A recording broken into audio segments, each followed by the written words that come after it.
everyone's trying to communicate everything in as short a time as possible from a paid standpoint. And I understand that you're vying for attention, but I still feel that good content is worth watching and has a longer impact on a customer base. Welcome to the Mastering E-commerce Marketing Podcast. I'm your host, Eitan Koter, co-CEO of Vimy. In an era of rising acquisition costs and increased competition, this podcast is dedicated to helping you drive sales, engage customers, and build meaningful communities so you can turn passive visitors into active buyers. Now let's get started with the episode. Hey Francesco, how are you? Welcome to the show. Hey, I'm doing great. Thanks for having me. We had the prep call, I think, a while back. I'm really excited about, your experience and knowledge and great value you bring as a beach to medium leader, but also about your specific take on a career in marketing and how do you work, how do you build teams, right? How do you work with your boss, and how do you, maintain a culture of growth and learning and continuous, development and optimization. But before we dive in, Francesco, I'd like you just to start with a quick introduction about yourself. Sure. Yeah, my name is Francesco Alfano. I am based in Toronto, Canada. I've spent over 12 years now working in media marketing on a brand performance standpoint, having spent time in agencies, really getting my hands on platforms, executing, reporting. And now in my current role, I'm a marketing leader. I manage teams, and it's really about how do we take the business strategy? How do we then turn that into an executional strategy? And how do we report that back to the business to show the impact of our performance? So yeah, I'm happy to be here. I was really excited when you reached out. So I'm looking forward to this conversation. Great. So Francesco, before we dive in, as I ask all my guests, if you can choose like 3 words that are most important to you, it probably describe better your belief, your thoughts. Yeah, I would say that I'm passionate, I'm engaged, and I'm interested. So I think for me, passion needs to be at the forefront of everything you do.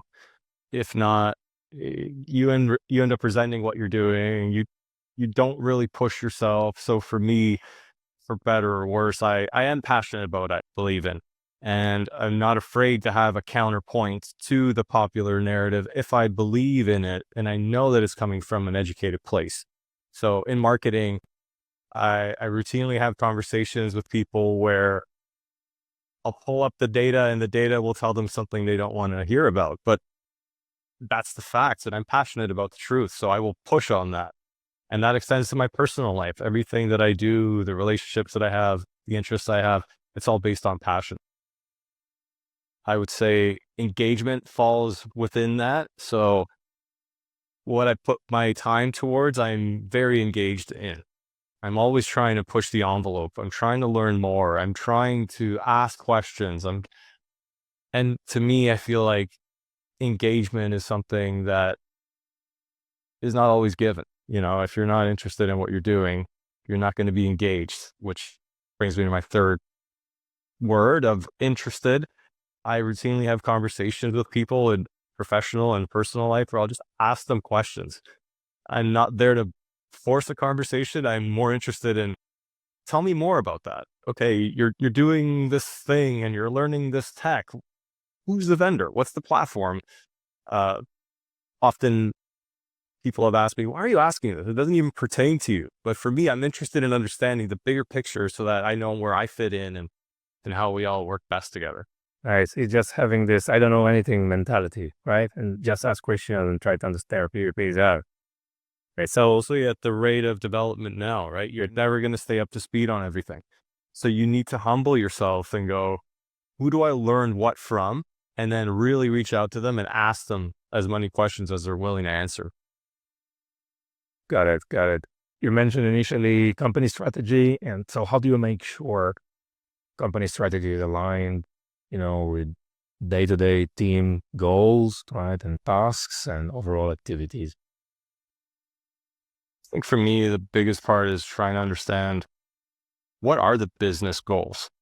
It's not always clear. The business goal is always to drive profit, and margin and total transactions, and that's great. But project to project, it's not always clear. Is this an awareness program? Is this a conversion tactic? Is this a lead gen campaign? And sometimes the business doesn't have those answers. So that's where you need to ask, engage, and ask the questions to your leadership team to say, what does success look like in this program? And then decide on that together. And then from there, bringing your team along so they understand the bigger purpose. You're not just sending an email, you're driving a campaign to drive an engagement or awareness strategy of a new product that's launching. And this is a soft rollout. The larger rollout will be happening in 6 months. We're trying to get learnings to date. So I think providing as much context as possible really helps, because I know when I was on teams, the biggest gap for me was, why are we doing this? And if you don't know your why, you're not going to be interested. You're not going to be engaged. You're not going to be passionate. So for me, it's really about understanding what the business needs, relaying that to the team, and then bringing them up to speed throughout that whole process, and giving them updates so that they know, is it working? Is it being positively received or not? Yeah. So when we talk about all these, powerful words of strategy, company strategies more in marketing, what do we actually mean, right? What are the major, components of a good marketing or a good company strategy? I think having a measurable outcome is number one. So yes, you want to drive sales, but in how long of a time frame are you looking for? What is your target return on ad spend? What is an awareness KPI? I've done a lot of brand programs where clients could afford research that would validate brand lift, and most times they don't have the budget because some of these studies are cost prohibitive. So then what is that measure of success? So I think for me, it's really about quantifying the work and knowing where the gaps may be. If you're managing an entire marketing team where you have email, paid, organic social, digital flyer, you may not have a mixed media model you can rely on. And maybe mixed media models aren't even the be all end all, but if you know you can't quantify everything together, you have to be realistic with your leadership team and say, this email was not meant to drive a ton of sales. It was meant to do this part of the funnel. And here we can measure, and here's where the gaps are. So obviously insights, measurement, like data is like a core aspect of everything. And totally get it. I mean, the way you just transition this into real day-to-day tasks for the team, how team culture is connected to all of this. Yeah. I think for me, a good team culture exceeds the sum of its parts, because teams care about one another. Teams know when it's their time to shine, where it's their time to lay back. And I always do that. And I actually enjoy when we have a presentation and I let the team lead it. And I don't need to be the center of attention. My role is to be support for you. So I think a team culture is built on knowing that people are feeling heard, or respected, or trusted. And then people take pride in their day and they want to do their best, because I actually believe people want to do their best and they try their best. And often it's despite their situation, where they're not loving where they are, but I have a personal ambition to do the best I can every day. So I think as a leader, it's seeing those things, it's hearing those things, it's having the conversation, and trying to understand what each person needs and what they want. There's no one size fits all solution. My preferred way of working may not be your preferred way of working, but even understanding that will make someone feel like they're more valued because they're being respected in how they work. So I think culture is everything. Best cultures, those are the best teams. In sports, the same thing. Like, talent only takes you so far, but if you don't have the camaraderie or the connectedness, you're not going to really care. You're going to just do your thing. And I love being part of a team myself. So I try to think of, what do I want? Yeah. And all of this, you think, is driven by marketing leaders out there, and let's say in your example, by you towards your team, or is it like a top-down thing, or it's like bottom up, or maybe a sweet combination of both? I think culture is something that ultimately an organization sets because it's the parameters that you are working within. So I've been in various organizations and they all have their own standard culture. But then I also think as a leader, you need to take it on yourself to say, okay, here's the culture that we're in, but we don't have to do everything the culture demands of us. We can make our own culture in that. So I think as a leader, you need to champion it, but it doesn't have to come from your leader because sometimes leaders maybe don't have the capacity or they don't have the tools to really build a team. So it can come bottom up. But I think when it's organizational, leadership driven, it's a lot easier for people to feel like they're not going against the culture, you know? Yeah, yeah. And how do you know, right, what's important for your boss, what's important for your company? Yeah. I think from a company standpoint, it's usually pretty clear. I mean, sales, transactions, margin. That's what companies are graded on success or failure. But I think understanding what your boss's priorities are help you prioritize your day to day. So certain roles that I've had, total transaction was my boss's KPI. Are we hitting transaction numbers? So then knowing that, I won't be concerned so much with the margin side of things because that's the business intelligence team. That's what they're focusing on a merchandising level. But for our team to succeed, we need to drive whatever our KPI is. So I think it's having those conversations. It's being interested. It's understanding what does your day look like? Because if I know what your day is, I can anticipate what your needs will be, what success and failure is to you, and then we'll all build behind that together. Interesting. So this obviously requires like a very high level of communication internally, right? Both vertically and horizontally. And it's really, it's not so easy to do in high pressure environments that we work today. So how do you recommend people to navigate this type of, high pressure environments that are always, available in organizations? Yeah, I think there's always pressure. There's always a target. The target is always growing. But I think as a leader, it's on you to keep things in perspective, to say, look, we all make a mistake sometimes.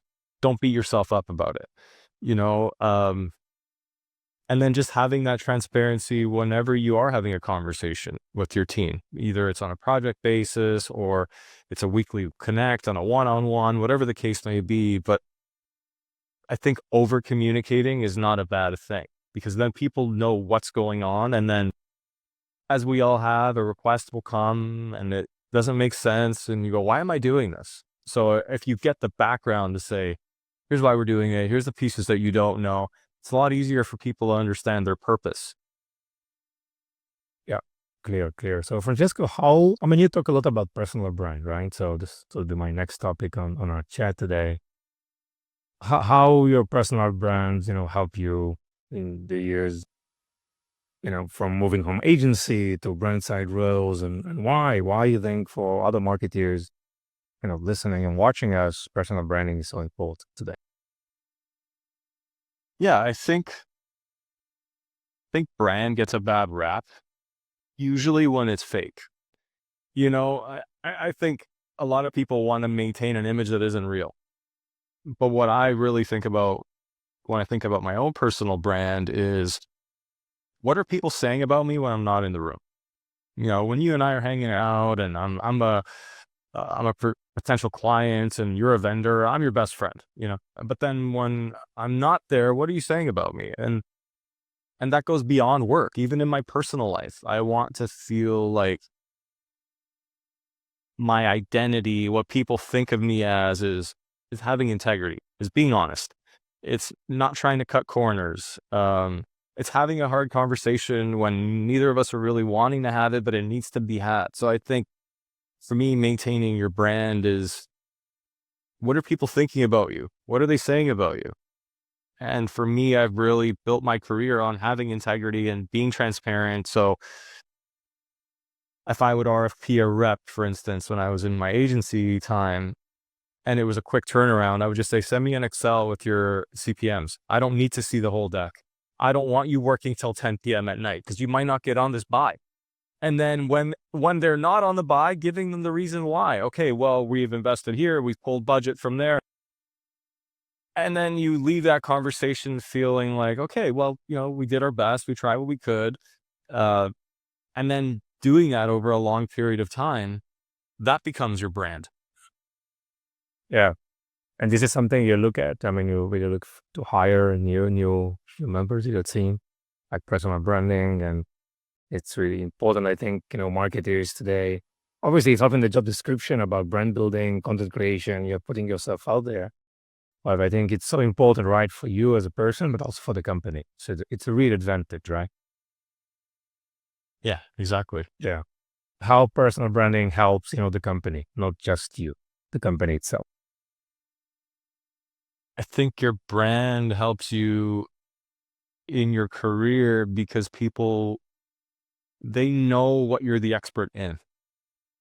For me, I'm a digital marketing expert. I've been in this field for 12 plus years. I've worked on every scale account, large account, Canadian account, international account.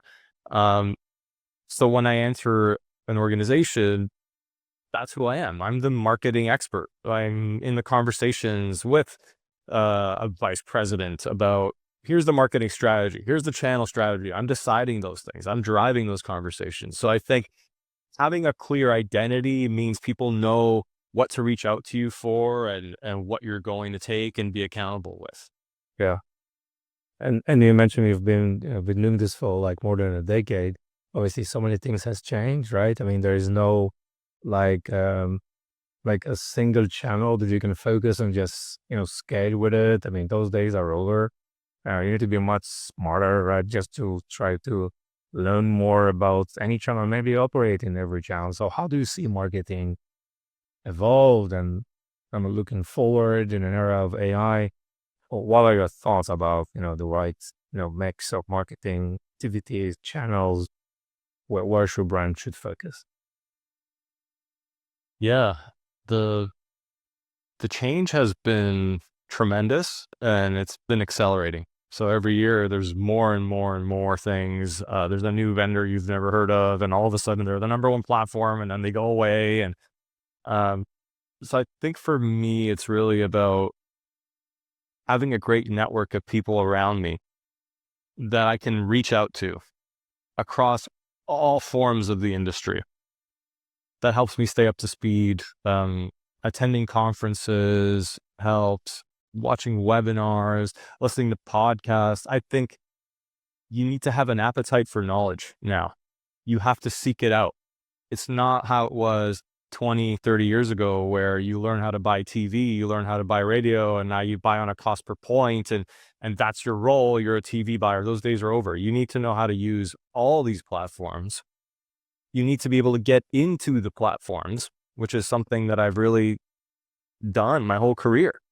I've been a campaign manager across social media, across Google Ads, built reporting dashboards, uh, traffic campaigns, you name it. So now when I'm in the role that I'm in, I can just pull up the screen and share that screen with my boss and say, yeah, it's a good question. Let's see how Meta Ads is performing. Pull it up, take a look. You could do an analysis yourself. So I think you need to be versed. You need to be in platform. And then in terms of AI, I don't think anyone really knows where things are going. I think for me, the biggest hurdle I see that may never be crossed is integration between other platforms. Why would Meta want to give Google their first party data? Why would Google want to provide that to Meta? Why would TikTok want to give information? So I think we're only going to get so far with everything becoming seamless and totally integratable. There's still going to need to be a human element, because I think a lot of people are concerned about, where do I fit in as a human being in a machine ecosystem? I think there's going to be a need for people, but the needs may change. But the integration portion, I don't think is going to be solved anytime soon. So until that happens, we're only going to get so far with marketing and AI. specifically in terms of tech stack, right? Roughly, how many tools do you use, the day-to-day, job today? Are we talking about ads platform, analytics platforms? There's the You're everything, marketing, email marketing, SMS, analytics side. say at least 10 plus or more, at least. Yeah. How do you evaluate, performance-wise in terms of how these tools are working together, how fast it gives you clarity of what's happening, and flexibility and agility to update quickly and make changes? I mean, how do you all evaluate this overall performance of all these architectures and tools? Yeah. I think the first thing is knowing where all the limitations are, you know. So doing e-commerce, what's the attribution model? Is that favoring one platform versus another? How much weight do you provide a view-through conversion? Obviously you want to track a sale and you want to know who's buying from where, but how many touch points did it take to drive that sale? And then the other part, offline attribution. Every vendor is selling an offline attribution model. None of those vendors consider another vendor in their competitive set. So it's really difficult to build a clean report that says, here's all the platforms that we executed in, here's a sale, here's what each of those contributed, because there's so many interactions happening that don't get tracked, let alone offline. How do you track someone seeing a billboard and seeing a connected TV ad and then social and email and then buying? It's so fragmented that I think you need to understand where all the limitations are. And then you need to look at business intelligence results to give you a bigger picture. So did we drive sales increase when we were in market with this campaign? Yes or no? If it didn't, it failed, if that's your goal. Because you can look at the channel performance, but ultimately the business didn't improve. And then doing a deeper dive on that to understand, are you executing your campaigns correctly? What are the metrics you're getting out of your platforms? What's the attribution modeling? And then it's a bit of an art to say, here's what all these data points are saying, because there is no one source of truth. Exactly. Yeah. It's difficult because, you have so many pieces of information out there that it's like sometimes overwhelming where to focus and what's really happening. Right. Yeah. And what excites you right now in marketing? What do you see is like a really exciting, really interesting opportunity out? Yeah. I feel like we've gone to a place where everyone's trying to communicate everything in as short a time as possible from a paid standpoint. And I understand that, you're vying for attention, people see through an ad, but I still feel that good content is worth watching and has a longer impact on a customer base. So I feel like integrations, longer form content, curating a deep engagement with your audience, I think that's where it's heading. I think the quick sound bites, those are great. It's great to kind of catch someone's attention, but then what? You can't just serve someone 5 seconds worth of content every day. You need to then create a bigger engagement strategy. How do you nurture them? How do you make them an advocate? How do they really love your product? So I think it's a bit of an old school marketing approach, but I almost feel like we've gotten to such a short time span now that I don't know how that continues. Like, how much shorter can you make an ad? Is it 1 second? I don't know how much less attention we're going to be vying for. So I think there needs to be a bit of a shift back to true engagement, building your brand, building an advocacy. Yeah. Because if you're really interested in finding a solution for something, right, you spend time, right? You will watch you all on YouTube just to get, Oh yeah. to learn about something and just to figure things out. Nobody's making a high purchase item investment without doing research. And the research is YouTube, it's watching videos, it's listening to interviews, right? So I think because the industry has shifted to metrics, vanity metrics, cost per completed view, ROAS, okay, those are good numbers, but are you just racing to the bottom because you're trying to hit a number? Are you actually building a strategy for your brand? Yes. Yes. Francesco, how do you approach, budget in marketing and, justifying your initiative and investment in digital strategy? I think it's understanding what the business needs are and putting business cases together to show the value.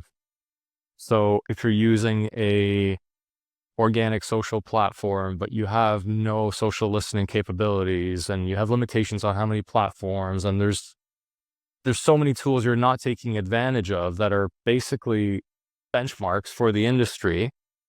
You need to understand, how do you position that to a senior leadership team to say, this is worth investing in? So that's where I think you need to be able to speak to them on their language. Why do I need this? Why do I care? That's how I usually think these conversations are. I need more budget. Well, why? Why do I need this? Why do you need this for? Here's what we need it for. Here's the risk. Here's the benefit. Selling that through really helps your cause. And doing that well means knowing the offering. So really investing the time with your vendors to understand in depth. Okay, yes, you're giving me a list of things I'll be able to afford. Is everyone else doing this in my industry? Yes. What else can we take advantage of? What are other opportunities that we're not using that these will unlock, and then positioning that? And I think usually that is the best approach. Got it. Got it. What are some of the tips you can provide to other, marketings out there, going to the end of 2025? And yeah, well, what's important today? What to prioritize? Prioritize your well-being.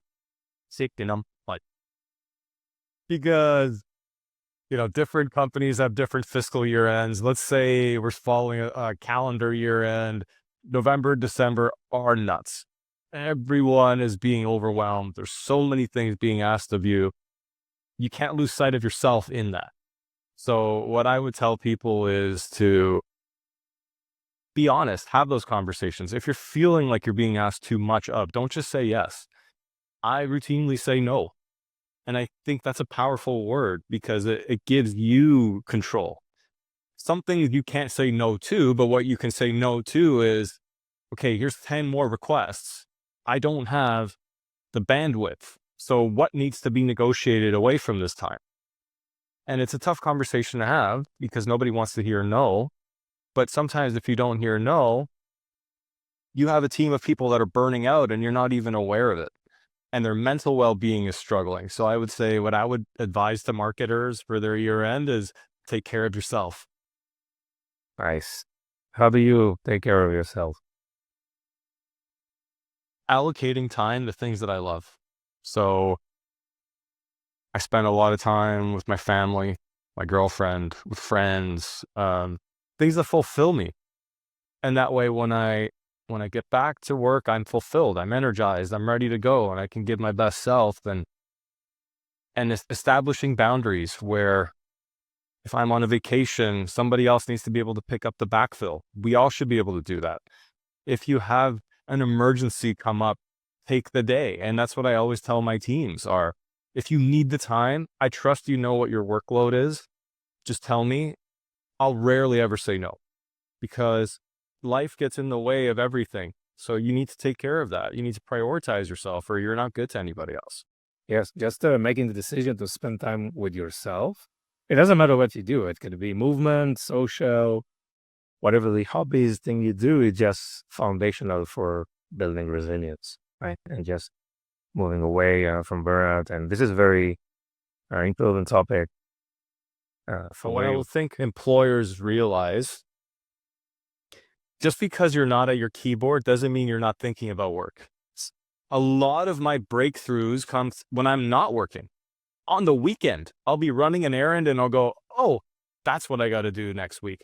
And then I'll file it away. And the first thing I do Monday is that task.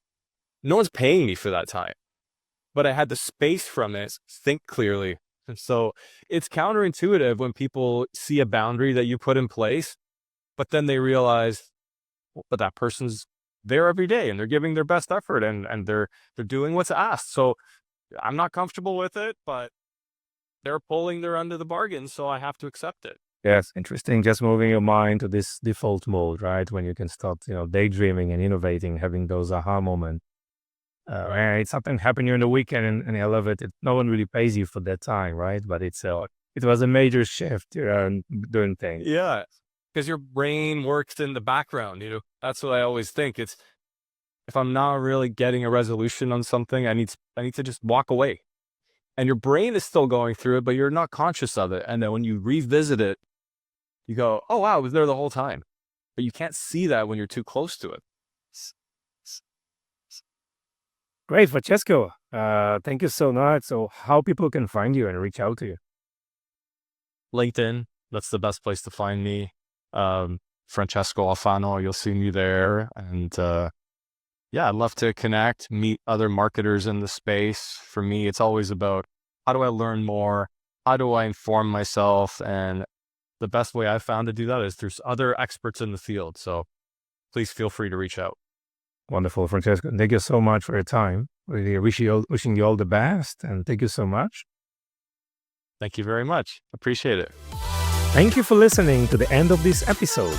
If you found this episode valuable, please subscribe so you won't miss any of our future content. Explore Vimy, the video commerce platform that includes live shopping, shoppable video, and social commerce capabilities. Visit Vimy at www.vimy.net. We appreciate your support and look forward for bringing you more valuable insight in our next episode.